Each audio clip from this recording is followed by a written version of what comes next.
Então, sejam todos muito bem-vindos.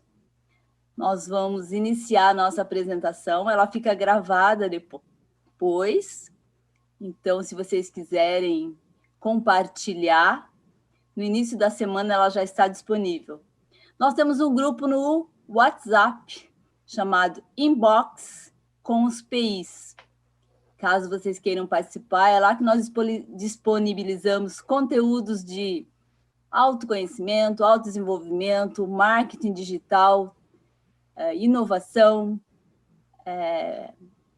uma série de assuntos relacionados ao desenvolvimento pessoal, profissional, empreendedorismo. Então, sejam muito bem-vindos. Se vocês quiserem estar conosco no grupo, é só pedir que a gente encaminhe o link. E aí vocês leem a descrição. Se gostarem, junte-se a nós. Vamos começar, então. Eu passo a palavra para o Ouro.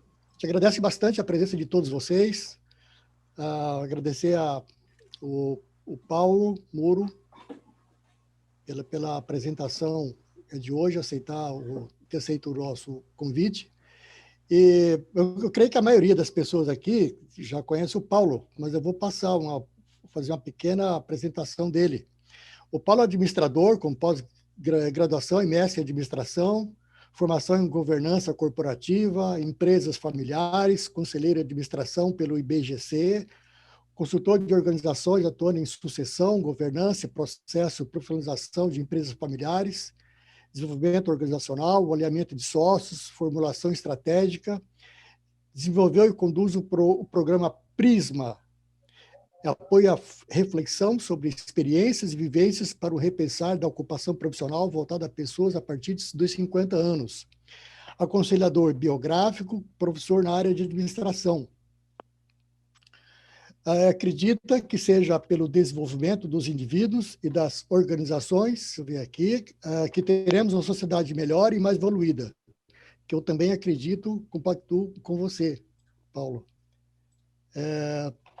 Sejam todos bem-vindos, e eu passo agora o microfone para você, Paulo, e pode começar a sua apresentação. Boa sorte. Então, boa noite a todos. Queria agradecer a todos aí do Profissionais Inquietos. Agradecer a Cristina pelo convite, o Orozembo pela ajuda aí que me deu aí na montagem, né, do convite do esquema aí técnico, né? Foi bom a gente se rever aqui, né, Vera? A Vera foi minha parceira aí num livro que a gente é coautor aí um livro para consultores, né? E agradecer em nome de vocês aí a todos aí do Profissionais Inquietos aí que participam e os presentes aí, né? Falando um pouquinho então do que é essa agenda de hoje, nós vamos falar então desse modelo aí das fases da vida, que as fases da vida é baseado, então, nesse arquétipo das leis biográficas, né? Quando eu me refiro, assim, às leis biográficas, quando nós estamos falando de biografia, a gente está falando de uma análise de um histórico de vida, de biográfico. Essa é a leitura que eu faço, né? E quando nós estamos falando das fases da vida, nós estamos falando desse arquétipo de uma maneira geral, que é essa abordagem que eu estou falando, de uma maneira geral, e não a biografia em si de alguma pessoa, né? A biografia é a história que essa pessoa tem, a biografia dela, baseado nesse arquétipo. Só que a biografia de uma pessoa ela é influenciada por várias outras coisas, né? Por vários acontecimentos na vida, né? E o arquétipo ele não é uma coisa rígida, ele é uma formação geral, é isso que dá essa característica de arquétipo, né? Eu vou colocar aqui uma apresentação para a gente acompanhar aqui um pouquinho, né? acho que está aqui.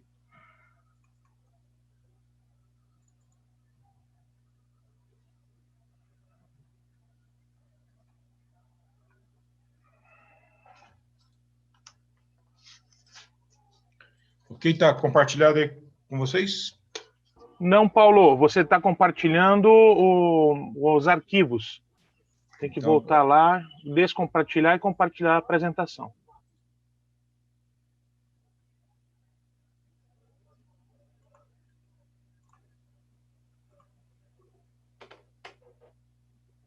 Agora sim. Isso aí, agora vem.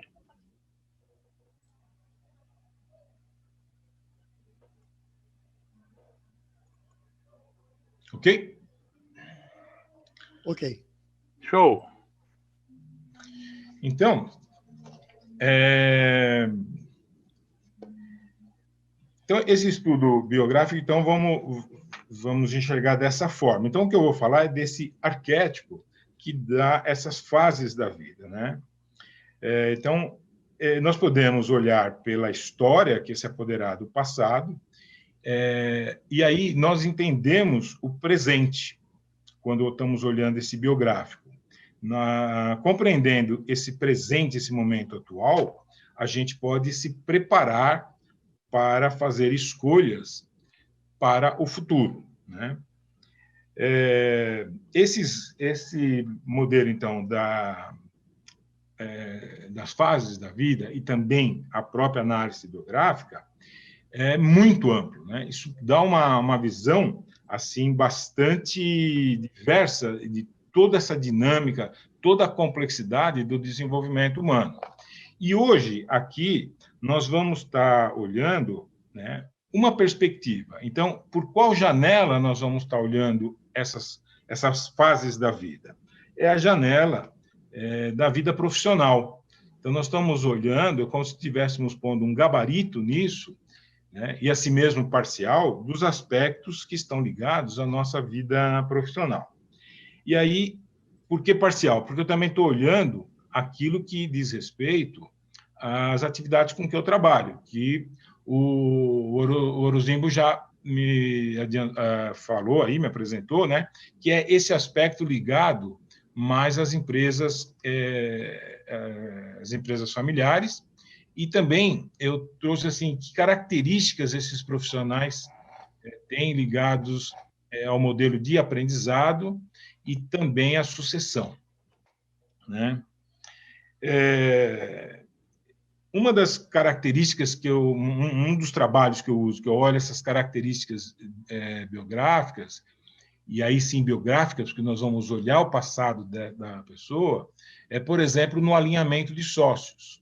Isso eu uso, nesse trabalho de alinhamento de sócio, eu uso a biografia da pessoa, o que ela já fez na vida, do ponto de vista profissional.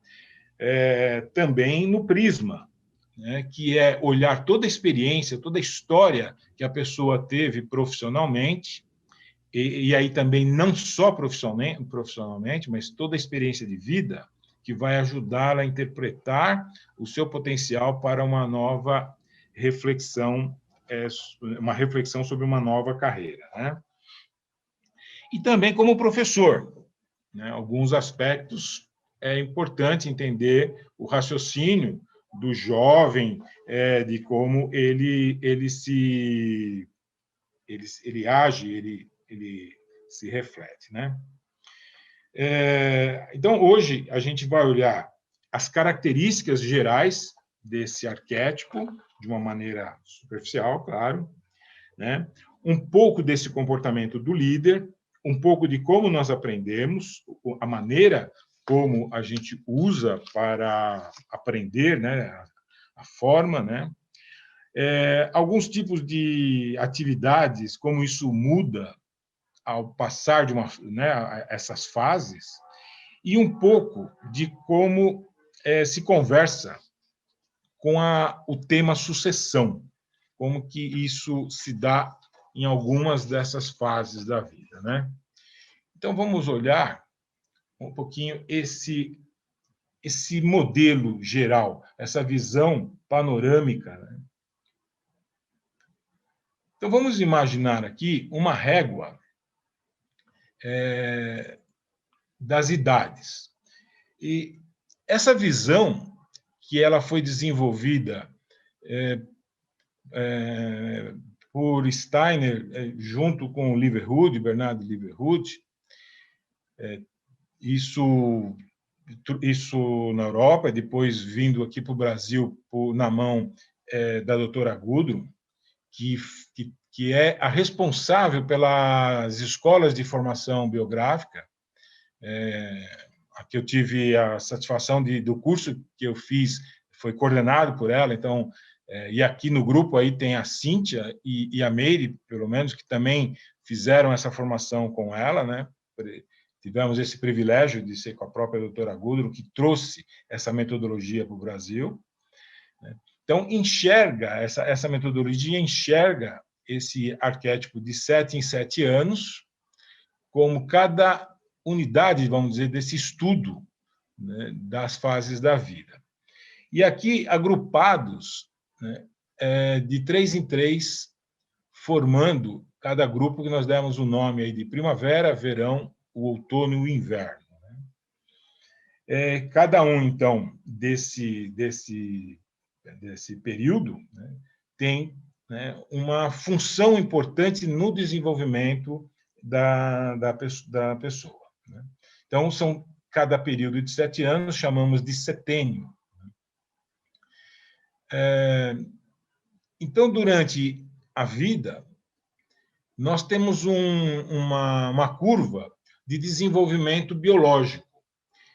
Então, essa curva ela começa a se desenvolver, né, antes do nosso nascimento, claro, né, que é o corpo físico, o corpo biológico nosso, né, vai se desenvolvendo, né, a partir, né, da concepção, vai ganhando corpo físico mesmo, vai criando, né, os órgãos, e ele vai crescendo, ganhando massa, né, vai chegar mais ou menos, então, ali em torno dos seus 35, 40 anos, no apogeu, e a partir disso, ele começa a perder, o corpo começa a perder né, essa força, até que, né, acaba no final da vida, que não necessariamente é aqui aos 70 e poucos anos, né?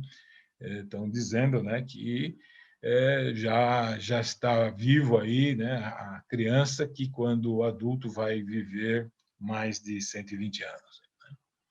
Muito bem. Então, essa curva mostra, né, o desenvolvimento dessa parte biológica, dessa parte física nossa. Né? Uma outra curva, né, é essa parte da nossa essência, que podemos também entender como um desenvolvimento, né, espiritual. E aqui deixo livre por uma visão mais religiosa ou não, e a palavra espiritual pode ou não ter uma concepção mais religiosa, ou também podemos entender como essa essência, que é aquilo que não é matéria, aquilo que nós podemos entender da pessoa que não é matéria.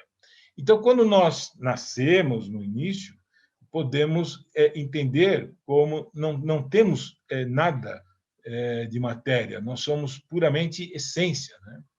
E, à medida que vamos gastando energia para desenvolver esse corpo, vamos perdendo prioridade nisso aqui. E vamos nos afastando desse aspecto mais essencial ou mais espiritual. Né? E vamos perdendo isso. E quando chegamos aqui, mais ou menos nessa fase dos 35 anos, é o momento que nós estamos mais materializados. Então, o corpo físico, o corpo material está bastante material, né? E a essência ou a espiritualidade, ela está na sua menor incidência, né? Então, repara que no mesmo momento que nós começamos a enfraquecer esse corpo material, nós começamos a recuperar esse aspecto não material da nossa essência. Né? E isso forma aqui essa outra curva que está em azul aqui, é a curva do nosso desenvolvimento espiritual ou desenvolvimento da essência. Muito bem. Nessa fase da primavera, é uma fase em que nós estamos recebendo. É uma fase que nós precisamos muito, né, dos outros. Nós estamos enfrentando os grandes desafios, que é o desenvolvimento biológico, fisiológico. Nosso principal desafio aqui é fazer essa máquina corpo funcionar. Recebemos fortes influências aqui de pais, né, pela educação, recebemos fortes influências do ambiente, da hereditariedade. E nós começamos aqui nessa fase a arrumar a mochila da vida. Começamos a receber coisas que vamos usar para o resto da vida. Coisas que vamos usar em parte dessa vida. Ou seja, essa fase da primavera é a fase que nós estamos nos preparando para a vida. É a fase da preparação. A partir dos 21 anos, entramos numa fase, né, de assumir a vida. Então, dos 21 aos 42, que é o verão da vida, nós estamos vivendo assumindo a própria vida. O desafio é ser adulto, se tornar independente, né, e aí conquistar a vida. É aí que nós construímos a biografia da vida, a biografia do ter. É a fase de obtenção material, é ter. Um outro desafio é aprender a ganhar o próprio sustento. Se lá na fase da primavera nós éramos dependentes, aqui não só, né, passamos a ser independentes, inclusive financeiramente, do nosso sustento, como começamos, né, a sustentar os dependentes que criamos. Começamos a ter filhos, né, e passamos a sustentar isso. E muitas vezes já sustentar os pais idosos que começam a ser dependentes nossos, né?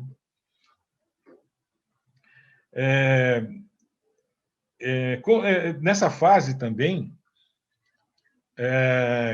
que se constitui, né, o período de fazer reservas, de constituir patrimônio para uso no período da nossa fase de idoso, as fases mais adiante. Então, é nessa fase também que vamos gerar, então, reservas, né? São fases importantes, então, de acumular matéria, né? E também é uma fase que, mais do que financeiro, né, é a fase de realizar, é a fase de atuar no mundo, né? Então, é uma fase também que tem essa curva, ela tem uma importância aqui, nessa curva que eu coloquei agora em vermelho, que é a fase do desenvolvimento anímico. Então, esse desenvolvimento anímico, ele acompanha esse desenvolvimento biológico durante esse período, né? E o que está nesse desenvolvimento anímico está a parte do intelectual, a parte do pensar, as nossas emoções, né? A nossa capacidade de relacionamento, né? Nosso caráter. Todo esse processo do desenvolvimento anímico, que vem da alma, né? Nosso astral, os nossos conhecimentos, as emoções, os sentimentos, eles vão se desenvolvendo nesse período em que nós vamos chegar até mais ou menos essa fase dos 35, 42 anos. A partir desse momento que o corpo biológico ele se desenvolve, ele se regride, né? Esse desenvolvimento dele, ele evolui, o nosso esse corpo anímico, ele não necessariamente vai se evoluir. Ele pode continuar nessa evolução, né? Ele se desenvolve para uma evolução. Muito bem. O outono é uma fase de compartilhar, né? É uma fase, né, que começa esse desenvolvimento espiritual, esse desenvolvimento da essência. Essa curva azul, ela está subindo, né? Ela está ganhando corpo, né? Ela está ganhando importância, e é uma fase dessa fase de compartilhar. Então, o que antes eu estava acumulando, guardando, agora, né, eu compartilho isso com o mundo, né? Esse compartilhar, ele me dá agora uma importância maior no ser. Então, eu transformo aquela importância da fase anterior do verão, que era a biografia do ter, para a biografia, né, do ser.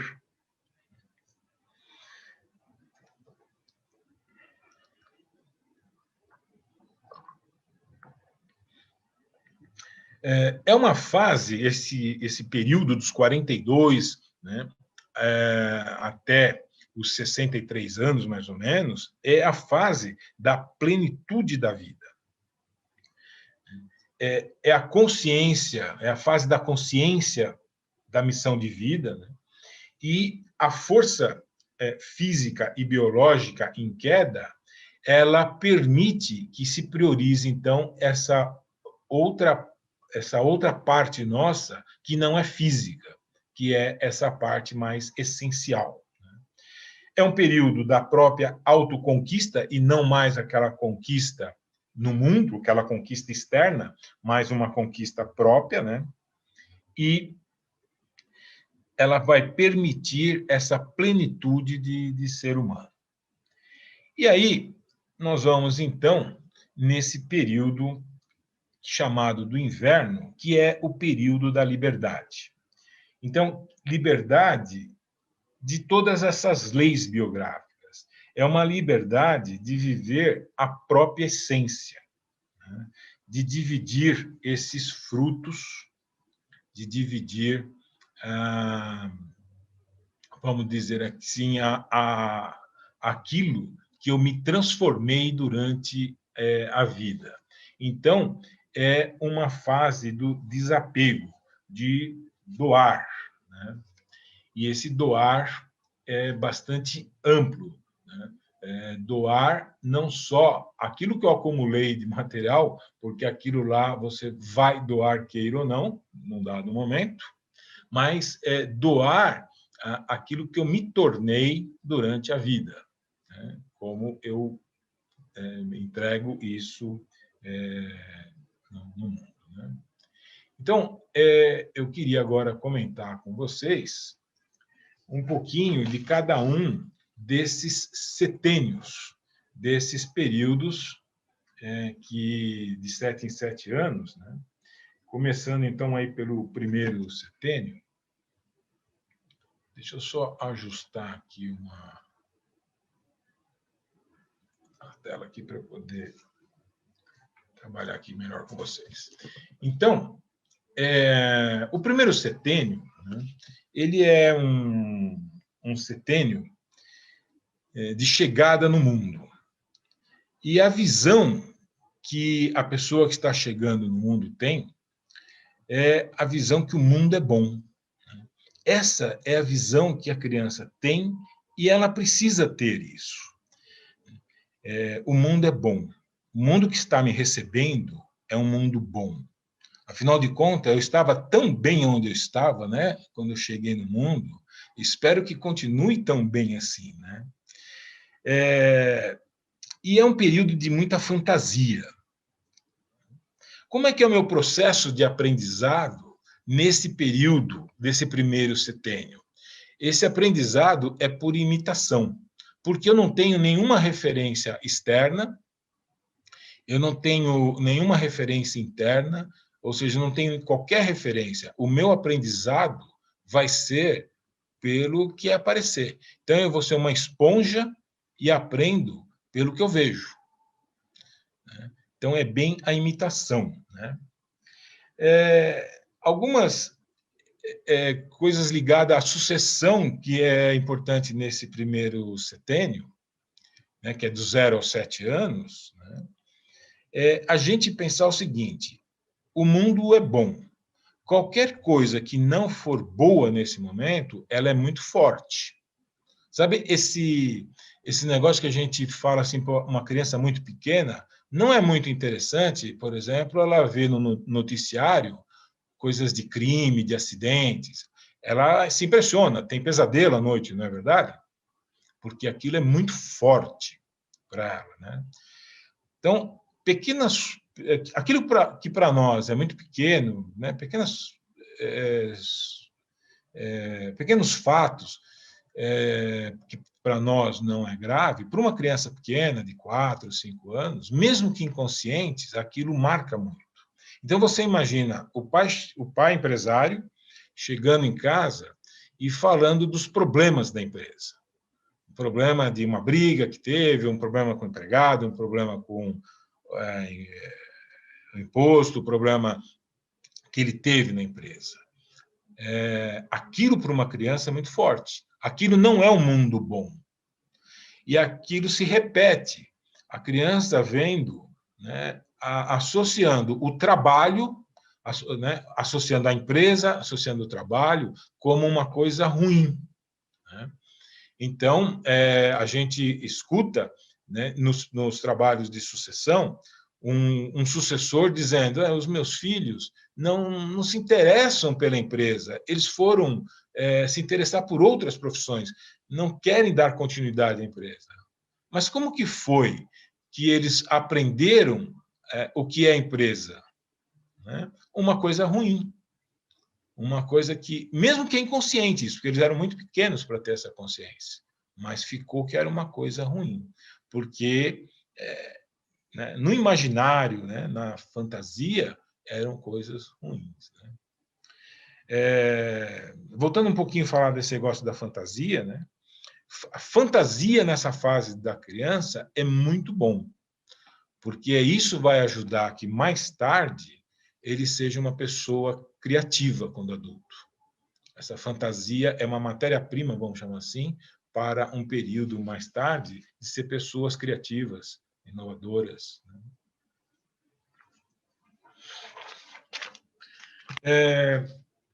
Vamos para o segundo setênio, dos 7 aos 14 anos. Aquele mundo era bom, ele se transforma agora num mundo belo. O senso estético, a harmonia, a beleza, a arte, começa a fazer parte desse mundo dessa criança. O desdobramento desse mundo belo, ele vai se dar mais tarde no desenvolvimento da ética. É também um momento de desenvolver hábitos, de desenvolver ritmos, de desenvolver disciplina, e formação de valores, formação de normas. O aprendizado que se dá nesse momento, lembra que eu falei, naquela fase inicial, era uma esponja porque não existia nenhuma referência. Agora passa a ter uma referência, mas ela ainda é externa. E é uma referência externa e próxima. Normalmente, o pai, a mãe, um irmão mais velho, alguém que está próximo. Também nesse sentido, a criança, normalmente ali a partir dos 7, 8 anos, ele começa a desenvolver a ideia de uma autoridade amada. Aquela autoridade, mas que ele tem até uma certa devoção, às vezes, por essa autoridade. A figura do papai sabe tudo. Quem é mais velho lembra desse seriado aí na televisão. Estou vendo aí que o Cleudo também está aí, né, Cleudo? Você lembra desse seriado Papai Sabe Tudo. Era aquela ideia, né, daquela autoridade amada que era um ídolo. O Papai Sabe Tudo, né?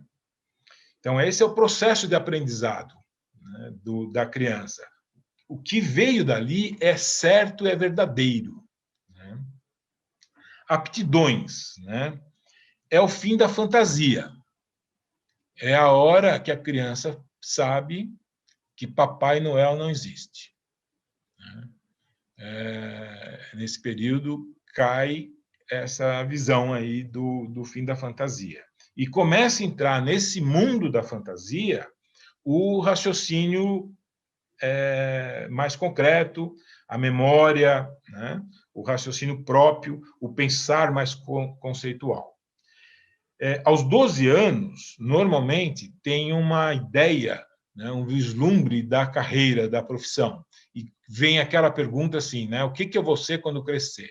E os adultos normalmente ajudam isso, né? O que você vai ser quando crescer? Né? E isso, aos 12 anos, vem esse insight. Isso não quer dizer que isso vai ser a profissão, mas é a primeira coisa que faz a criança pensar, um dia vou trabalhar. Né? E tem gente que pensa assim, um dia não vou ser isso. Né? Essa semana, agora eu vi, muitos de vocês devem ter visto um videozinho no correu pelo WhatsApp, que o cara falava que não vou estudar. E o pai, sabiamente, comprou uma enxada para ele e mandou ele para o canavial. E aí ele logo perguntou para o pai, aonde estão os livros? Né? Então, ele falou assim, vou estudar, porque capinar canavial é que eu não quero. Então, quando criança, o cara sabe o que ele não quer, às vezes também é nessa fase. Engraçado que eu vi algumas pessoas dizendo assim que ele tinha medo de ser isso na vida. E aí ele foi estudar, foi fazer outra coisa, porque ele não queria ser esse ou aquele outro profissão. Nessa época, é legal assim, ir visitar a empresa que o pai trabalha ou que o pai é dono, né, se o pai é empresário. É uma época legal de ir na empresa, de ver, né, a empresa, ver o que é trabalho, começar a conceber essas ideias, né? Principalmente depois desses 9 anos. Né? E não coibir esse assunto, né? Deixar que esses assuntos tenham influência. Né? E liderança, como é que começa a aparecer liderança? Na escola, ele começa a fazer parte de grupos, e aí o assunto liderança está em pauta. Ele vai aprender a conviver com outras crianças nas competições, nas brincadeiras, né? E isso vai ser normal. E chegamos, então, num terceiro setênio, dos 14 aos 21 anos. O mundo que era bom virou um mundo que era belo, e agora o mundo virou verdadeiro. Ele passou a ter um senso crítico, a verdade ganhou uma importância muito grande. Para um adolescente, a mentira tem um peso muito grande. As contradições são pesadíssimas. Né? Começa um período de grandes conflitos com os pais. Quem tem filhos nessa idade, ou já teve, sabe que é um período complicado. Nem tanto. Não é tão complicado, isso faz parte do jogo, é necessário que aconteça. Os pais, nesse período, têm um papel de sparring, eles estão treinando com um adversário amigável, porque eles estão se preparando para uma briga que é a vida. Eles precisam aprender a ser contra, eles precisam aprender a ter opinião divergente, eles precisam a enfrentar, e é melhor treinar com pai e mãe que perdoa, com pai e mãe que deixa para lá, do que começar já com um inimigo de verdade. Então, E isso é importante para eles buscarem a própria identidade, se preparar para a independência, né? Para quando eles forem adultos, eles não serem um adulto cordato, um adulto que não sabe dizer não, um adulto que não sabe se impor, né?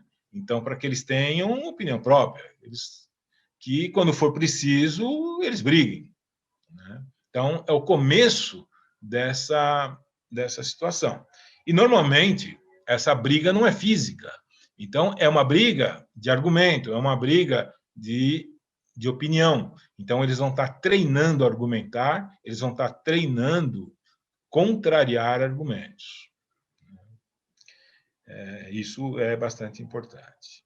Na questão, então, das aptidões ligadas, então, claro, ao trabalho, né, é um período que desenvolve bastante o pensamento cartesiano, o pensamento ligado à ciência. E aos 18 anos e meio, que é chamado aí o nó lunar, tem um vislumbre da missão, né? E a missão que eu falo aqui é a missão de vida. Não vou entrar agora aqui num detalhe disso, isso é mais do que de profissão, mas há um momento de uma grande reflexão, né? E nem sempre isso é consciente, é no subconsciente, mas isso acontece. E também tem o start de um processo de desenvolver idealismos, né? Jovem bastante idealista, e eles vão transformar o mundo a partir disso, né? Essa é a bandeira, eu preciso transformar o mundo, eu preciso arrumar esse mundo que tem vários problemas, né? É verdade que eles não conseguem arrumar nem o quarto deles, mas o mundo eles vão arrumar. O quarto deixa para depois, né? Mas vão arrumar o mundo. E isso vai ajudar, né, de uma maneira assim, mais subliminar, mais indiretamente, na escolha que ele vai fazer dali a alguns anos, para escolher profissão, para escolher o que ele vai fazer na vida, uma série de coisas. Esse processo é matéria-prima para essas escolhas, não só a profissão, mas uma série de escolhas que ele vai fazer a hora que ele estiver entrando no próximo setênio. Que valores serão cultivados, que princípios ele vai adotar nessa vida adulta, né?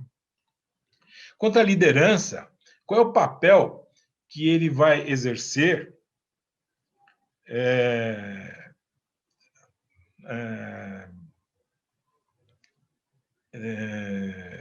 nos grupos de amigos que ele, como jovem, já está participando, né? Os ídolos que ele tem como admirados, né? Que os ídolos que ele admira, né? Ele troca aquela referência próxima, né? Por ídolos, né? O risco é ele se tornar aquele líder nos grupos e o líder não pode fracassar. Esse é um grande risco, né? Eu vou começar a pressar um pouquinho aqui, que eu estou controlando o tempo e está... Né? No aprendizado, né, então, trocou o papai sabe tudo pelo papai não sabe muita coisa, não, e a referência passou a ser esses líderes, esses ídolos. Na sucessão, né, ele começa a ter espaço, ele precisa ter esse espaço para se envolver, né? Conhecer o que se trata a empresa dele. Deixa eu voltar um pouquinho, então, lá naquela apresentação. Está de volta aí? Sim. Veja que essa curva aqui, ó, vou fazer ela de novo aqui, essa curva vermelha, quando chega aqui nesses 42 anos, né, 35, né, acho que eu não tinha falado isso lá naquela hora, essa curva aqui, ela pode cair aqui, tá vendo? Esses tracejados aqui, ó, se vocês verem meu cursor aqui, ela cai, né? Porque aqui nessa curva, conforme algumas decisões que vão acontecer aqui, né? Alguma postura que eu tenho aqui, isso aqui pode vir para cá. É o momento que eu faço escolhas para cá, né? Para escolhas que vão me fazer isso ir para cá ou isso vem para cá. Resumindo aqui, assim, se a gente olhar pessoas que continuam, não fazem esse compartilhar e esse desapegar para frente, né? Repara que você vê, por exemplo, para simplificar, não é só político. Eu vou dar um exemplo político, ele é clássico, mas isso vale para muitas coisas, né? O cara ele já está bem idoso, por exemplo, né? Riquíssimo, milionário, e ele ainda é corrupto, ele ainda está fazendo alguma maracutaia para ganhar dinheiro. O que ele já tem, ele não vai conseguir gastar para o resto da vida dele, mas nem que ele vivesse 400 anos, ele iria conseguir gastar o que ele já tem. E ele está envolvido numa maracutaia tal, né? O que aconteceu? Em algum ponto falhou alguma coisa que não faz sentido, né? É mais ou menos assim, isso aqui, né? Ele fez essa curva de alguma maneira que ele não consegue se desvincular disso, né? Ele continua tão apegado ao mundo material que ele não consegue, né? Isso é uma explicação. Ou então, tão apegado, por exemplo, à vaidade, que, sabe, por exemplo, envelhecer para ele está sendo terrível, né? Então, é essa curva aqui, né? Mas eu voltei aqui para mostrar para vocês algumas crises que nós passamos aqui, né? E essa crise aqui, a crise da identidade, quando nós chegamos aqui nos 21 anos, nós passamos aqui por uma crise que é a crise da identidade. E nós vamos falar o seguinte, né? Lembra que eu te falei que a gente tem uma mochilinha que a gente vai pondo as coisas aí dentro que estamos recebendo? Quando chega aqui, eu vou olhar o que tem dentro dessa mochila e falar assim, pô, tem umas coisas aqui que não tem nada a ver. Isso aí é a minha mãe que me deu, meu pai que me deu, isso não é meu. Isso não serve para mim. E eu vou tirar dessa mochila. É a mochila da vida. E, opa, mas isso aqui é legal. Isso aqui veio da minha mãe, veio do meu pai, mas eu vou deixar aí porque isso vai servir para a minha vida. E também vou ver o que ficou faltando dentro dessa mochila, porque agora eu vou atrás. E a partir desse momento, eu vou assumir a minha vida. E isso é importante que aconteça mais ou menos nessa idade. Aos 21 anos, eu vou dizer quem sou eu, independente do que eu fui, segundo essa fase que eu recebi. A partir de agora, né, as decisões serão minhas. Claro, baseado no que eu olhei na mochila e aproveito. Então, essa crise de identidade, assim, quem sou eu e o que eu vou fazer com isso? E aí eu vou agora para frente de maneira independente. E essas crises são muito importantes, porque não viver essa crise de identidade é continuar dependente. Isso está acontecendo, que os jovens estão sendo poupados dessa crise, estão vivendo numa bolha, não estão realizando essa crise e vão vivendo aqui como adolescentes até muito tempo depois. Aí, quando chega aqui aos 28 anos, eles vivem uma outra crise, a crise dos talentos, né? Se lá nos 21 eles estavam, qual é o meu papel no mundo, o que eu quero ser na vida, aqui eles começam a questionar se o que eu fiz nesse período é o que eu tinha que fazer mesmo. Se o que eu estudei era isso mesmo, se o que eu estou fazendo faz sentido, né? Vocês considerem o seguinte, né? Na década de 60, os Beatles, eles fizeram uma mudança cultural no mundo que até hoje, né, isso ainda é extremamente influente, né? Nós ouvimos as músicas dos Beatles até hoje. Eles fizeram uma mudança tão forte, né, que até hoje nós ouvimos, mas a partir dali muitas coisas mudaram. Não existia a internet, não existia essa facilidade de comunicação, e eles influenciaram o mundo todo.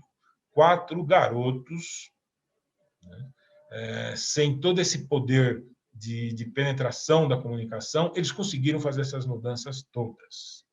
Então, você fala, esses caras fizeram o maior sucesso que podiam ter. Quando todos eles tinham em torno de 28, 29 anos, eles viveram essa crise e eles acabaram com aquela banda. Aos 28 anos, 29 anos, eles terminaram a banda, que foi o maior sucesso. Você fala, mas por que vocês vão acabar com isso? Então, vocês perceberem como é forte essa crise que acontece nesse momento. O que eu faço com meus potenciais? O que eu estou fazendo não faz mais sentido, né? E muda. Aos mais ou menos, então, né, aos 37 anos, entre 37 e 40 anos, tem uma crise existencial, né, que é uma pergunta que se faz: o que eu me tornei na vida, né? Novamente, o que eu sou, né? O que eu fiz da vida, né? E ela é importante para dizer assim, né? Eu vou agora me tornar verdadeiramente adulto. Por que eu estou nesse mundo? Né? E que mudanças eu preciso fazer, porque ele está entrando num período de grandes mudanças. E, em seguida, aos 42 anos, mais ou menos, vem uma crise de autenticidade. E ele vai perguntar: o que é verdadeiro e faz sentido em mim? Ele deixa de representar papéis no mundo, o que a sociedade pede, deixa de fazer adequações para assumir, né, representar ele mesmo, né? Por isso, essa crise de autenticidade, né? Vai tirar as máscaras, né, desses diferentes papéis que somos, que ele veio assumindo nesse período todo, né? Então, essas são as crises, elas são muito importantes, né? Elas são necessárias até para fazer esse importante. Muito bem. Seguindo aqui, então, nos setênios, e dentro desse... Nós já estamos aqui com 40 minutos aqui da palestra, né? E eu tinha imaginado 40 minutos. Eu vou apressar, então, aqui um pouquinho. Então, eu vou voltar, então, aqui mesmo. Vou continuar falando, então, aqui desses setênios, né? De uma maneira rápida, né? Do ponto de vista, então, desses aprendizados, né? À medida que esse processo dos setênios, das fases da vida vão passando, né? O aprendizado que nós vamos tendo, né? Ele vai se dando cada vez mais pelas nossas próprias experiências. O adulto, a partir, então, né, dos 21 anos e dali em diante, ele passa a aprender pelas suas próprias referências. Ele passa a aprender pela vivência que ele já teve. Então, a referência do aprendizado é o que ele já conhece. Esse processo se chama andragogia, que se faz o contraponto da pedagogia, né? Pedagogia para a criança, andragogia do adulto. Então, quem trabalha como líder, quem trabalha como professor, não se trabalha com adulto, não se trabalha com, como professor de adultos, né, da mesma forma que como criança. Se explora a experiência, a vivência que ele já tem para trazer as novas experiências, as novas conhecimentos, as novas oportunidades, né? Dos 21 aos 28 anos, o jovem, como líder, né, ele tem uma facilidade muito grande, é uma característica, para os assuntos técnicos. Essa é uma grande habilidade. Portanto, ele, como líder, ele tem uma visão muito técnica e muito pontual. Portanto, ele vai ter alguma dificuldade de contornar situações. Ele é bastante pontual. Então, é uma forma de se defender, ele vai tornar um pouco mais autoritário e um pouco mais impositivo. Portanto, o jovem, nessa fase de liderança, ele tende a ser, né, mais autoritário e mais centralizador. Ele tende a não ouvir muito e a se impor. Isso é uma característica de uma liderança nessa fase de idade, né? Eles tendem, inclusive, a não admitir muito, sabe, não receber muito feedback, né? Exceto os jovens nessa fase que estão aqui nessa sala me ouvindo. Os outros só acontece com os outros. Os que estão aqui, eles não são assim, são exceções, né? Já dos 28 aos 35 anos, né, é uma fase de muito trabalho. E essa característica técnica, ela se transforma um pouco em habilidades mais organizacionais. Ele desenvolve mais habilidades de processo, visão de sistemas, né? E como líder, ele tem mais agora o conhecimento da lógica, o conhecimento do argumento, né? Ele tem mais uma visão de argumento. Então, ele trabalha mais com os métodos, né? E começa a ter um certo fascínio pelo poder. Então, a liderança dos 28 aos 35 anos, né, ele usa muito a lógica para argumentar. E, com isso, né, ele cresce em termos de poder. O desafio, nesse período, né, é respeitar essa opinião, respeitar um pouco mais as opiniões dos demais, né? O processo dele como, vamos pensar aqui, como sucessor, né, quem tá sucedendo alguém, é ter esse respeito por quem está há mais tempo lá na empresa. Os pais, os tios, né? Ele saber que, assim, esses que estão há mais tempo construíram isso que chegou aqui. Você está chegando agora, dá um tempinho, né? Espera, porque esses que estão há mais tempo construíram essa empresa, eles estão aqui antes. Você não construiu nada por enquanto. Então, aguarde um pouco mais. Esse é o processo de sucessor, né? E o sucedido tem que entender essa visão muito mais apressada, vamos dizer assim, desse jovem de 28, 35 anos, né? E dar espaço para ele aprender, para ele experimentar. É uma fase de experimentar, né? Quando chega ali perto dos 42 anos, né, ele está nessa fase de 35 a 42 anos, é uma fase de consolidar o lugar ao mundo, né? E o trabalho ele passa a ganhar uma nova dimensão. As habilidades que eram gerenciais, né, que eram mais de processo, elas agora ganham um caráter mais gerencial, ou seja, ela visa mais articular recursos, integrar, ter uma visão mais ampla de negócio, ter um controle maior das partes de uma organização, né?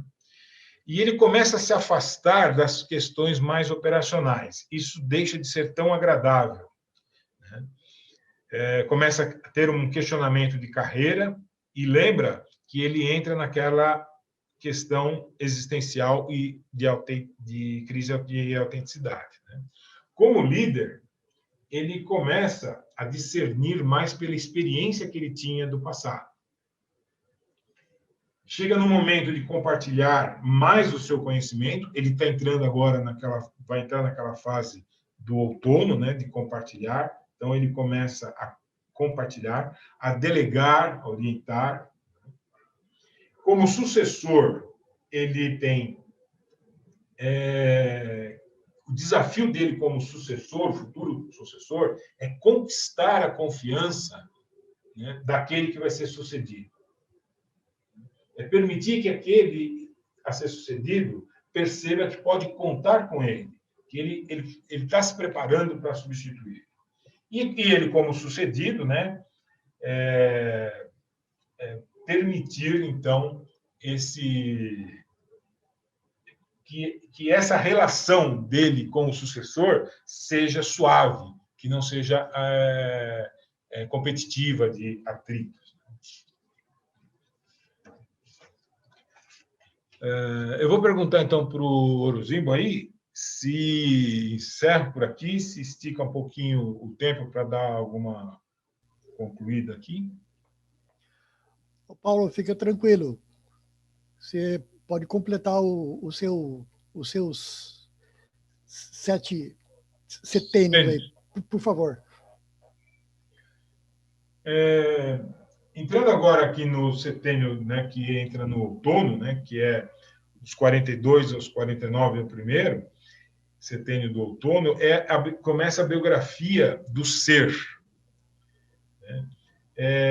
Do ponto de vista, o ponto daquela curva anímica, né, daquele desvio da curva anímica, que ela desce, né, ou ela sobe, né? O que tem valor e o que não tem valor na vida. Começa essa visão, né? Ele saiu daquela crise da autenticidade, né? Então, aquilo passa a ter uma importância, né? E aí tem um questionamento, né? O homem, ele começa a perceber a perda daquela força masculina, daquele negócio do forte, né, da energia, e a mulher começa a perder aquela beleza da juventude, né? Como ele vai receber isso faz parte dessa condição. Se isso é um sofrimento ou se isso, ok, faz parte, né? Isso recebo bem, né? Estou ficando careca e tudo bem, eu estou ficando com cabelo branco e tudo bem, né? Veja só a barba branca do Cleudo, como ele ficou elegante, né? Então, isso faz parte, né? O Stefano, que não perdeu esse cabelo, deixou esse cabelo branco bonito, sim, né? No trabalho, né? Aquela visão gerencial, né, ela se torna agora uma visão estratégica. E a visão operacional vai se tornando cada vez mais pesada. Cada vez é um assunto chato. Então, né, é uma visão muito mais de enxergar o todo. E aqui eu acho legal fazer uma analogia, porque ela ajuda muito a entender esse mecanismo, né? Aos 42 anos, a gente começa a desenvolver a presbiopia, né? A presbiopia é o que todos nós, quase todos nós, começamos a desenvolver, que é o braço curto, né? Aqui aquele papelzinho que para ler a gente vai fazendo isso aqui. Então, nós somos obrigados, né, a pôr longe para poder conseguir enxergar, porque quando a gente põe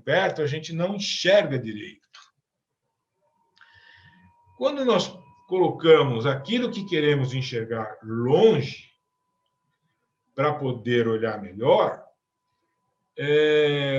nós enxergamos melhor e enxergamos mais amplo, a gente enxerga o todo, não é verdade? Quando eu ponho aqui perto, eu não enxergo o todo, eu só enxergo, né, um pedaço, mas enxergo o detalhe. Quando eu ponho longe, eu perdi o detalhe, mas eu enxergo tudo. E isso acontece exatamente na nossa vida, né? Arquetipicamente, tem gente que um pouco antes, um pouco depois, e tem gente que não acontece. Né? Às vezes o míope demora mais porque a miopia compensa um pouco isso. Né? Justamente nesse período em que a gente começa a ter esse desenvolvimento da visão estratégica. E o que é a visão estratégica? É olhar o todo e perder o detalhe. Porque quem quiser olhar o detalhe não consegue ver o todo. Porque para ver o detalhe tem que trazer perto. Então, é o mesmo processo. Então, lá na organização, aquele cara que quer continuar vendo o detalhe, ele não vai enxergar o todo, ele não desenvolve essa visão estratégica. Então, isso vale essa postura diante do trabalho, como vale também na hora que a gente está falando lá de sucessão. Então, o sucessor, ele tem que fazer esse exercício de se afastar, dar espaço para o sucessor, não, desculpa, o sucedido, e dar espaço para os sucessores irem ocupando essas áreas gerenciais, esses departamentos funcionais, e esse principal da empresa, o proprietário, ele ir para uma visão mais de passar diretrizes, ele passar visões estratégicas e não ficar cuidando do gerenciamento do dia a dia das operações, porque, né, ele vai perder essa visão estratégica, que o jovem não tem ainda. O jovem tem até uma visão de processo. Na liderança, essa pessoa de 42, 49 anos, né, ele tem uma facilidade de estimular e aproveitar muito, né, o melhor de cada um. Né, e ele também tem uma boa presença de espírito.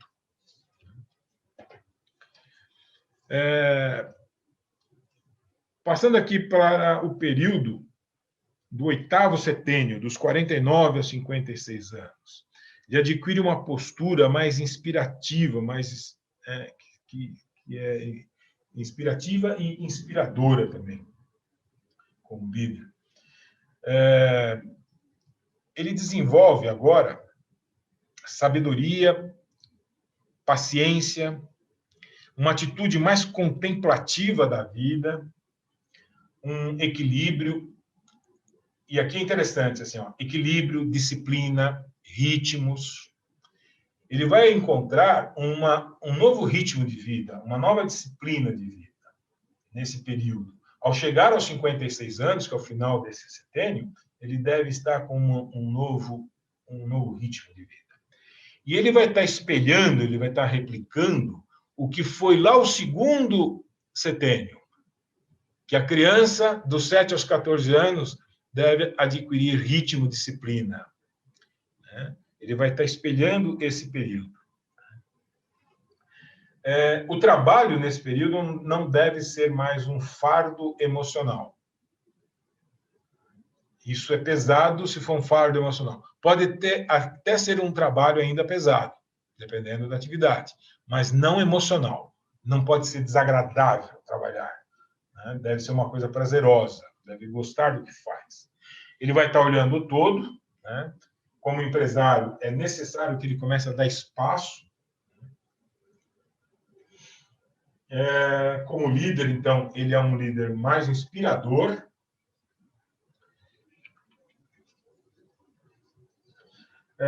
Aqui, trabalhar mais com a pergunta, né? E sem se importar com a resposta. A pergunta que ele faz para o liderado não é para ele ouvir a pergunta, não é para ele ouvir a resposta. É para o liderado ouvir a pergunta. a resposta não é para ele. Né? Evitar aquela pergunta do porquê. Por que você leva o liderado a buscar uma justificativa? Talvez a pergunta como pode ajudar. Outra forma é você não contestar a ideia, né? Mas contestar o argumento. Porque se você contesta o argumento, na tentativa de ir reconstruir o argumento, o liderado ele pode mudar a ideia. Então, não foi você que mudou a ideia dele, ele próprio mudou a ideia dele. Você ajudou ele a mudar a ideia e não você mudou a ideia. Ah, bom, se eu mudei a minha própria ideia, eu aceito. Eu sou menos resistente. Né? Então, conteste o argumento e não a ideia. Né? E aí, esse líder que está entre 49 e 56 anos, ele normalmente ele não ensina, mas ele deixa aprender. Ou seja, ele cria a situação para que o outro aprenda, e não necessariamente ele ensina. O desafio, nesse período, para aprender, é se desvencilhar dos velhos condicionamentos, porque ele tem que adquirir novas disciplinas e novos ritmos. Ele abrir mão daqueles velhos hábitos. E adquirir a sabedoria. Sabedoria é fazer uso do conhecimento junto com a experiência. E aí, a partir, então, eu simplifico aqui os outros setênios num comentário só. Né? Da janela, então, do trabalho, é aperfeiçoar, né, essa postura desse último setênio. Né? Mas tem uma característica desse nono setênio, que acho importante, né? que é um setênio da intuição. E ele espelha o primeiro setênio. E lembra que o primeiro setênio, o mundo é bom. E aqui a importância desse primeiro setênio, dele ter recebido calor, afeto, acolhimento quando ele era criança, né? De os adultos terem dado essa visão que o mundo é bom. Porque agora ele, como idoso, né? Mais do que 60 anos aqui, né? Ele vai devolver bondade. Não é verdade que a gente só dá o que recebeu? Né? Ele vai devolver bondade. Né? Então, a importância de ter recebido o bom é porque agora eu sou capaz de devolver bom. Né? É a hora de ser bom. Né? E ao desprendimento em relação, né, aos bens materiais, né? Mas não só em relação aos bens materiais. Né? Deixar de ser implicante. Né? Sabe aquele velho implicante, ranzinza? Né? O cara não fez esse processo. Né? É a hora, né, de devolver, é de doar o que recebeu. Né? E eu nem estou, então, falando desses bens materiais, porque esses bens materiais, né, esse ele vai doar. Né? Mais cedo ou mais tarde, os bens materiais ele vai doar. Né? Pode até ser que os caras vão brigar por eles, mas ele vai doar. O que eu quero dizer é os bens não materiais. Né? Aqueles que não vão para o inventário. Essa é a grandiosidade de ser bom nesse período. Né? Muito bem. Eu vou voltar um pouquinho lá na apresentação, só para terminar.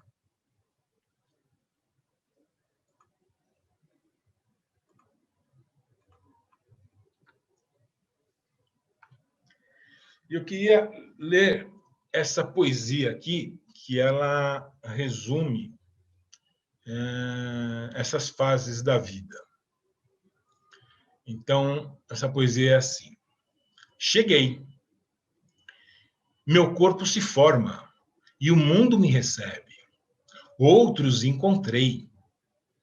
Aprendo a conviver e o mundo me confunde. Alguém escolhi, alguém me escolhe, e o mundo me inspira. Produzi com o trabalho, aprendo a dividir, e o mundo me desafia. Plantei a minha semente, a semente se frutifica, e o mundo me amplia. Ensinei o que sei. Desapego-me do que tenho, e o mundo me é pesado. Contemplei a transformação, compreendo-me, e o mundo me permite descansar.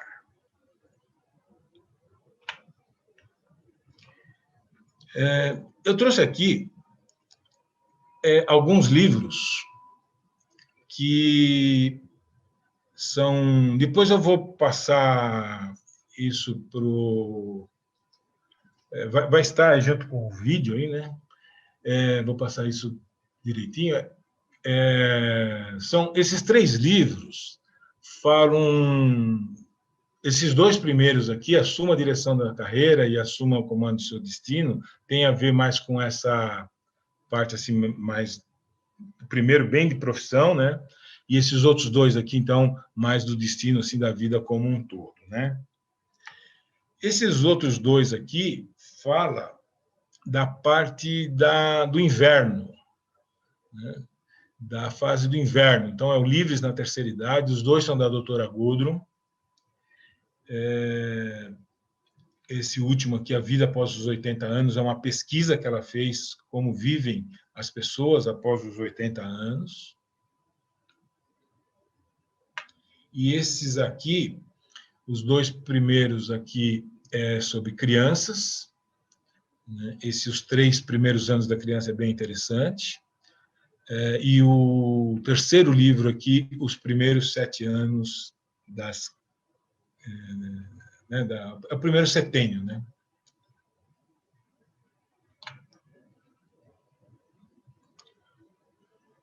Muito bem. É difícil eu fazer essa palestra dentro do tempo, porque eu gosto desse assunto, me empolgo, e aí depois, na metade em diante, eu tenho que sair correndo e pular uns pedaços. Mas espero que tenha conseguido passar aí algumas coisas aí. Aí a Mary, a Mary e a Cíntia, que são aconselhadoras, pode também dizer aí se eu pulei muita coisa aí. Mas só a janela do trabalho, da parte do trabalho hoje, Cíntia. Por favor, alguém tem alguma pergunta? Desculpa, Paulo, eu ia perguntar se você já Sim. encerrou, ok. Alguém teria alguma pergunta? Eu vi que a Cris tinha feito algumas observações. Cris, abre o microfone, por favor. Nem é tanto uma pergunta, é mais uma reflexão, assim, que quando a gente escuta parece tudo bem tranquilo, entendível, mas eu fico pensando aqueles líderes, né, que com 50, 60 anos ainda estão numa fase técnica e querem porque querem de todo jeito. Ou às vezes também uma situação inversa, né? Às vezes parece que tem fases que adiantam e a pessoa tem uma habilidade humana incrível, que você fala, não é possível, esse piá de 20 e poucos anos está com 45, 50 anos de tão hábil que é no relacionamento interpessoal, né? Como interpretar, como ver são pontos fora da curva ou existe um aprendizado, uma continuidade dessas histórias que transformam as pessoas, né? E deslocam essas fases naquela idade chave que a gente costuma ver. Eu acho que existe essas situações todas, né? Porque isso aqui, assim, é um arquétipo, né? Então, é uma lei geral, existe pessoas, existe outras situações, existe quem começou a trabalhar aos 12, 14 anos de idade, então as coisas andaram mais rápido, e existe quem começou a trabalhar aos 30 anos, né? Existe quem teve pais muito rígidos ou extremamente protetores, então ele não fez aquela independência. Existe pais que foram mais liberais e ele se tornou independente, né? Existem aqueles que leram muito e aprenderam, existem aqueles que não foram nem estudar. Então, você tem uma série de outras variáveis, né? Mas, de um modo geral, o que eu vejo, assim, até esse comentário que você falou primeiro, pessoas que estão numa outra idade e não fizeram essa mudança, né? Eu diria que essa é uma parte mais preocupante, porque ele se apegou numa coisa, ficou talvez com medo de soltar. Não larga o osso, né? Não largou o osso, ficou com medo de soltar alguma coisa segura, né? E não foi para frente, né? Às vezes até questão financeira de não querer arriscar, né? Então são variáveis assim, né? E aí, por exemplo, o trabalho biográfico ajuda nisso, né? Um trabalho de fazer um trabalho biográfico, às vezes até antecede um trabalho de coach, né? O trabalho biográfico ajuda a entender esse passado, né? O trabalho de coach é um trabalho mais para pensar o futuro, né? E o trabalho biográfico ajuda a entender esse passado para dizer, bom, agora que eu me compreendi e tal, faço um coach para ir que eu vou fazer para frente. Então. Vera, você tinha uma pergunta, Vera. E ele acabou de responder, que é qual é o serviço, né, o trabalho de um consultor, de um conselheiro biográfico. Quer complementar, Paulo?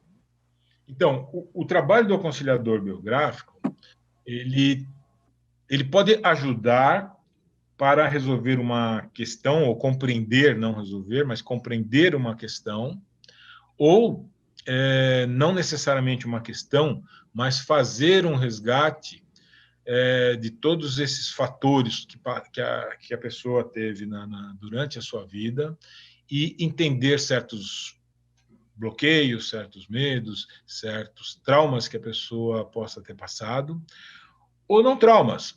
Por exemplo, a pessoa teve uma vida muito tranquila, uma vida, né, farta, uma vida muito leve, muito amorosa, né? E entender como que eu cheguei aqui, né? E ter essa compreensão desse momento, né? Por que isso aconteceu, né, desse jeito, as passagens. Eu costumo usar a palavra apoderar-se da biografia. Eu ter claro para mim o que aconteceu. E aí tem aquela uma frase que fala assim, né? O que você faz do que fizeram de você. Se eu me apoderar, né, do que eu sou, né, das minhas escolhas, dos encontros que eu tive, que essa é uma coisa que eu valorizo muito na biografia, as pessoas, né, os encontros são as pessoas que eu cruzei na vida e me influenciaram, né? E muitas vezes a gente não percebe a riqueza que a gente tem e não aproveita o potencial. E aí eu poder fazer escolhas daqui para frente. Então, o aconselhador biográfico, ele ajuda metodologicamente, né, a pessoa, né, o biografado, a construir isso, né? Então, é fazer esse resgate. Para resolver uma questão ou não, para conhecer, se apropriar da sua história, né? Não necessariamente é porque tenha um problema, né? Meire, quer completar alguma coisa disso aí? Cíntia? O Paulo. E uma outra pergunta que a Cristina fez, que eu acho que vale a pena você responder, quando a pessoa não tem uma vida tão boa, não recebeu bondade ou beleza, e aí como é que ela faz na idade adulta? Então, é assim, ó, você não muda o que aconteceu, mas você, tendo consciência do que aconteceu, você pode decidir o que você vai fazer com isso. Então, de novo, essa frase que eu falei, me fugiu aqui o pensador que falou, se alguém lembrar pode me ajudar aí, bom, se eu lembrar, daqui a pouco eu falo.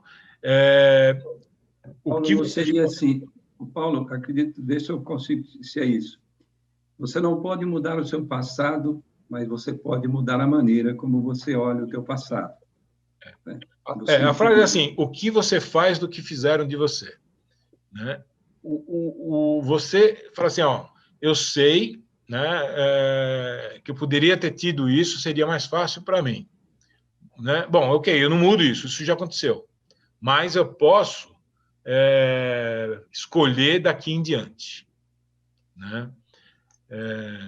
Não é Descartes isso, a palavra veio na minha cabeça Descartes, mas não é.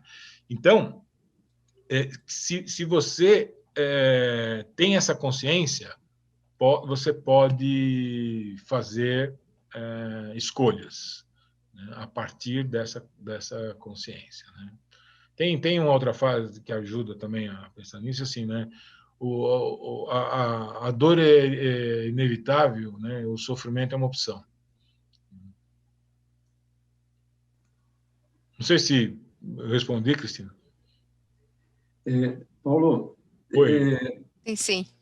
em algum desses setênios da vida, eu estava vivendo um momento de conflito, porque eu tinha deixado uma posição destacada dentro de uma multinacional e estava trabalhando em algo totalmente novo para mim e extremamente desafiador. Era um serviço até bem simples, mas era desafiador porque eu estava me questionando. E aí eu recebi por e-mail, naquela época, uma citação de Soren Kierkegaard, que acredito que tem a ver com isso que você estava dizendo, que é a seguinte: a vida só pode ser compreendida olhando-se para trás, mas ela só pode ser vivida olhando-se para frente. A partir daquilo, eu consegui entender e aceitar melhor aquela situação que eu estava vivendo. Eu estava mais ou menos, acho que eu estava vivendo próximo dos meus 52, 53 anos. Então, acho que apenas acredito que isso pode ser interessante como ponto de reflexão para muitos de vocês, né? Para alguns de vocês, pelo menos. E uma maneira que eu gosto de pensar, e eu sou um admirador do Paulo, da Meire, né? Conheci o Paulo e a Meire há coisa de uns 2 anos atrás, e nos tornamos amigos mesmo, né? A gente compartilha de uma amizade muito especial. Eu entendo assim que hoje eu entendo que o sentido primário da minha vida ele é biográfico. Eu preciso gostar da minha vida, né? O Stefano, um grande amigo também, a gente já conversou em outros momentos sobre isso também. O sentido primário da vida é biográfico. Então, se a gente não gosta de alguma coisa do nosso passado, a gente pode ressignificar isso, né? Talvez aí precisa de ajuda profissional, né? É preciso, talvez, buscar realmente, talvez não, certamente precisa buscar uma ajuda profissional. E isso você não vai encontrar com o coach, porque o coach trabalha com foco no futuro. O coach trabalha para te desafiar, para você fazer coisa que você sozinho não está sabendo bem definir. Então, é isso. Sobre aquela pergunta, Paulo, que você falou do porquê, que normalmente direciona para uma justificativa, ou então para a identificação do valor, talvez possa ser assim, para quê, né? Ao invés do porquê, né? Isso também pode, dependendo da situação, acho que pode ajudar. Muito obrigado. Gostei muito, viu, Paulo? Já tinha ouvido você falar isso, apresentar essa palestra em outro momento, mas não com esse brilhantismo que você colocou hoje aí, que eu apreciei muito. Tá? Obrigado. Essa pergunta, por quê, né, ela induz a pessoa a reforçar a posição, né? Porque ele vai tentar justificar a posição que ele trouxe antes, né? Então, num processo de liderança, se você fala assim, mas por que você fez isso? Você induz ele a defender, né? Ele vai buscar uma justificativa, né? Então, se você faz uma pergunta, como que você chegou nisso, tal, talvez ele próprio perceba e mude a posição, né? Uhum. Bom, você é coach, sabe disso melhor que eu. Aqui no YouTube, O Edgar pergunta se a geração mimimi desloca a curva dos setênios. Eu acho, assim, eu tenho visto algumas pessoas fazer esses comentários, se esse arquétipo muda com essas coisas de que o jovem não sai mais aos 21, se a perspectiva de vida aumentou, se essas coisas da geração mimimi, né? A tecnologia também, né? Eu acho que não muda a curva dos setênios. A gente está vivendo de maneira contrariando isso daí. E tudo tem seu preço, né? As crianças iam para a escola, ainda hoje nós estávamos conversando isso, quando que eu fui para a escola? Eu fui para a escola com 6 anos. Né? O que eu fiz antes de 6 anos? Né? Eu brinquei. Né? Então, nós estamos contrariando uma série de coisas, né, do que a gente naturalmente deveria ser. Tudo tem seu preço. E algumas coisas talvez tenham até vantagens. Não estou dizendo que tudo é negativo, não. Né? Tudo tem seu preço. Então, que consequências isso tem? Talvez a gente não consegue olhar sem um distanciamento temporal. Né? A hora que, talvez daqui a alguns anos, alguns psicólogos, cientistas, alguém vão olhar e falar, putz, esses caras viveram dessa forma, né? É diferente. Hoje, talvez eu pelo menos, né? Talvez psicólogos já estão estudando isso, que efeito tal uma criança de 3 anos com tablet, né? E tal. Pode até ser que vai trazer benefício, né? E aí, talvez eu também seja um desses que tenha dificuldade dessas mudanças que eu mencionei aqui, que temos que fazer, né? Não consigo entender que seja benéfico uma criança de 3 anos estar com tablet. Mas pode ser que seja. Quem diz que eu estou certo, né? Como também acho que não é benéfico um idoso, né, de 90 anos, né, ficar sozinho, não ter com quem conversar e tal. E isso também está acontecendo, né? Então é a mesma coisa. Eu acho que, né, essa geração mimimi, eu acho que ela não é causa de um problema, ela já é consequência. Né? Aqui em Curitiba a gente chama muito de piá de prédio, né? Então, sabe, esses piá de prédio, antigamente, eram os garotos, né? Hoje, o piá de prédio tem 35 anos. Né? Uns boboca, com 30 e tantos anos, são uns boboca ainda, né? O cara antes, a gente fala, pô, cara, piá de prédio, né? Piá era, né? Eu cheguei em Curitiba, eu fui entender o que é piá. Né? Hoje não é mais o que eu aprendi, né? Hoje é um cara mais velho, né? Já tem piá careca. Então, é consequência disso tudo. Né? Alguém tem mais alguma pergunta, por favor? Para a gente já encaminhar para o nosso encerramento. Vera, por favor, abre seu microfone para a gente fazer o seu encaminhamento. Então, Paulo, parabéns pela apresentação.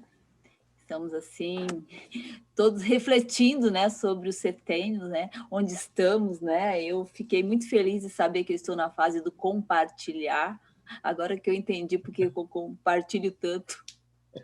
Né? Essa questão da essência, né, o desenvolvimento espiritual, então é bem interessante. Por isso que estamos até esse momento aqui babando com a sua apresentação. Parabéns. Né? E vamos para o nosso encerramento, porque temos que encerrar, né? O coworking virtual tem horário, né? Tem que fechar o boteco. Então, Erec, Cris, para os finalmente, as nossas fotos, nosso encerramento, nosso ritual, fiquem à vontade. Pedir para todos abrir essas câmeras, a gente fazer o nosso ritual, né? Erec, por favor.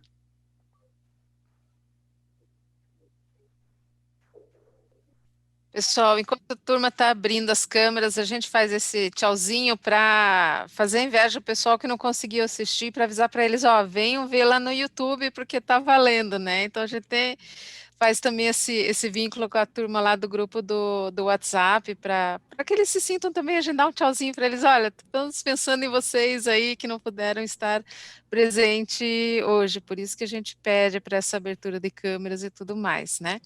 Então vamos dar um tchauzinho aí, galera, vi que o povo que já veio, Friso, Celso, levanta a mão para nós. Fica com a mão paradinha assim, ou senão vai ficar um fantasminha na hora que eu tiro o print de telas. É verdade. É foto, não é vídeo. Ô, Erec, você, Erec, tá sem a mãozinha, Erec, que é isso?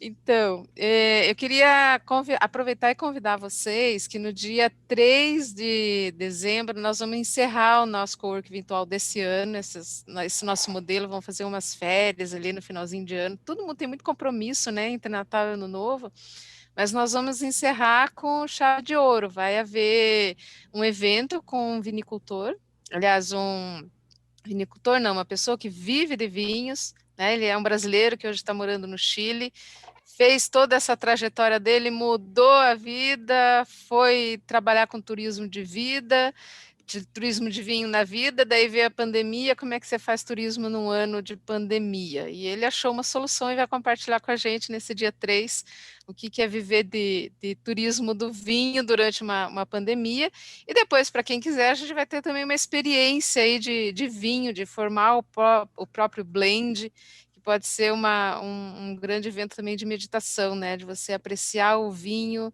nas suas delicadezas e sutilezas. Vão agendando a data, a gente começa a divulgação, mas já 3 de dezembro, essa a gente precisa antecipar um pouco para mandar as garrafas de vinho para a galera, né? Que quer participar e estar ali com o seu blend pronto. Então, sintam-se convidados e compartilhem se vocês quiserem, né, dividir esse momento também com a gente de encerramento desse período do ano, que trouxemos tantas pessoas aqui compartilhando ideias, compartilhando experiência e muita vida também, né? Irek, agora contigo. Joia, gente, quero agradecer então a todos, o Paulo Muro por sua excepcional, né? Hoje nós tivemos um número de pessoas muito forte hoje, gostamos disso, vai estar daqui, na semana que vem, já no comecinho, já vai estar disponível o vídeo para quem quiser mandar, encaminhar, para aqueles que não puderam ver, então conte com a gente lá no nosso YouTube, no nosso canal. Agradecer a todos, a Vera, o Orozimbo, a Cris e todos vocês que estiveram aqui, tá certo? Eu vou, então, encerrar a transmissão. Tenham todos uma boa noite e até sexta que vem. Valeu. Muito bem, só agradecer. Até sexta, pessoal. Boa noite. E agradecer a vocês todos aí que vieram assistir e a vocês que me convidaram. Um abraço a todos, boa noite. Valeu, boa noite.